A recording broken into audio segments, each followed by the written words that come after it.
خداوند گفته وللذین کفروا بربهم عذاب جهنم. جهنم آماده کرده. جهنم جای دو گروهه، جای مشرکین و کفار و جای منافقینه. منافقین گروهی مسلمان نما در مسلمان ها زندگی میکنن، تو صف نماز هم حاضر میشن، همراه مسلمان ها روزه هم میگیرن، حج هم میرن. اما پیامبر صلی الله علیه و سلم فرموده از دین خارج میشن. میگن منافقین وقتی که عبادت میکنید شما عبادت خودتو در مقابل منافقین کمرنگ میشمارید، ولی از دین خارج میشن همونطوری که تیر از کمان خارج میشه. تو صف نماز هستن، تو صف جمعه هستن، تو شبهای رمضان هستن، تو روز رمضان روزه هستن، ظاهر تلاوت قرآن میکنن، تو کارهای خیر هم شریک میشن ظاهر، ولی تو صفوف مسلمان ها هستن. منافقین در مکه نبودن، منافقین در مدینه شکل گرفت.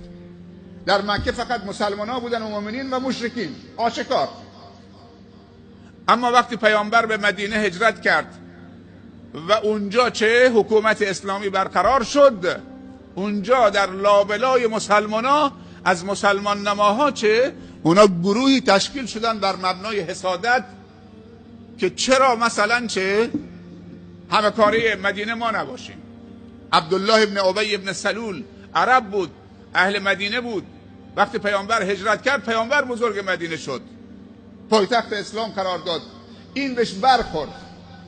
عبدالله ابن ابی ابن سلول رئیس منافقین و رهبر منافقین بهش برخورد و حسادتش گل کرد، ولی قدرت آشکار کردن و مبارزه علنی با رسول الله صلی الله علیه و سلم و مسلمانان نداشت. ولی در تاریکی شب کارهای فتنه هایی، از جمله فتنه‌ای که برپا کرد فتنه تهمت زدن به همسر پیامبر صلی الله علیه و سلم چه عبدالله ابن ابی ابن سلول رواج داد که پیامبر و مدینه و متزلزل بکنن.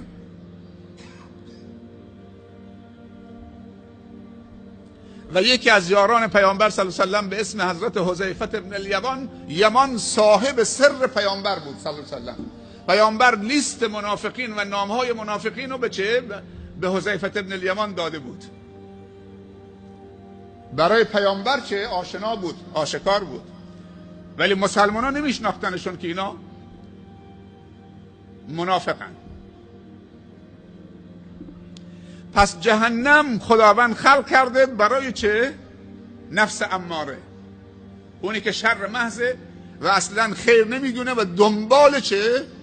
پلشتی و پلیدی و ضرر رساندن به بندگان خدا و اعلام جنگ و انواع فساد در جامعه، مشروبات و فلان و مواد مخدر و فیلم های مبتذل،